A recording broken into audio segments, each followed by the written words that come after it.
Are the Detroit Lions back? We're going to find out in just a second. Welcome into Ram Fantasy Update. My name is Tom Vandervoort, sitting with one of the geniuses from Sporting News Fantasy Source, Matt Lutovsky. How does it feel to be a genius, I don't know if I can live up to that. We started high, and now it's nowhere to go but down, so we'll try. The Detroit Lions didn't start so great this year, but they seem to have found their groove. First of all, have they found their groove? Are they a reliable option? It certainly looks that way. You know, anytime a team has a good game against a good defense, which they did against Seattle, it's a very good sign. Matthew Stafford really commanded the offense. He made all the throws. He got everyone involved. I believe there are 7 different receivers who had at least 3 catches.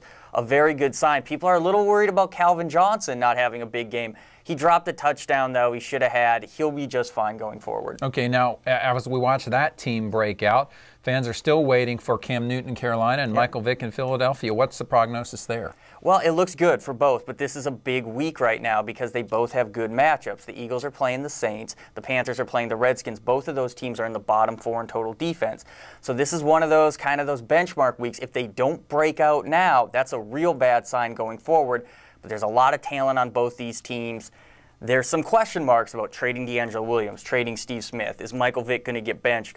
But if they just stick with what they have, I really think that they can be fine going forward. But again, really watch them this week. Now, there are a number of offenses that haven't really had problems, high-powered offenses with a lot of weapons. And what you were telling me earlier was that can kind of be a double-edged sword. Yeah, fantasy owners don't know what to do a lot of times. We've seen it with the Falcons. Julio Jones and Roddy White still haven't had a big game. In the same game, we've seen it with the Patriots, with Brandon Lloyd and Wes Welker, kind of the same thing.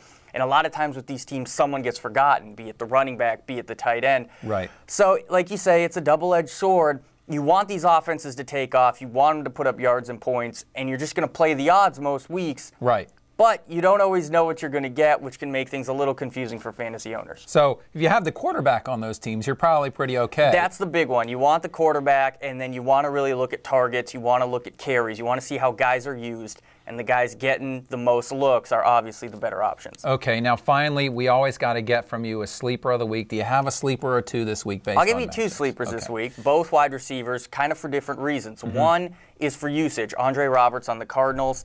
It's a pretty good match against the Packers, but he's been averaging 9 targets a game over the past 5 games. He should have a good game. And then we'll go strictly matchup. Darius Hayward-Bay for the Raiders.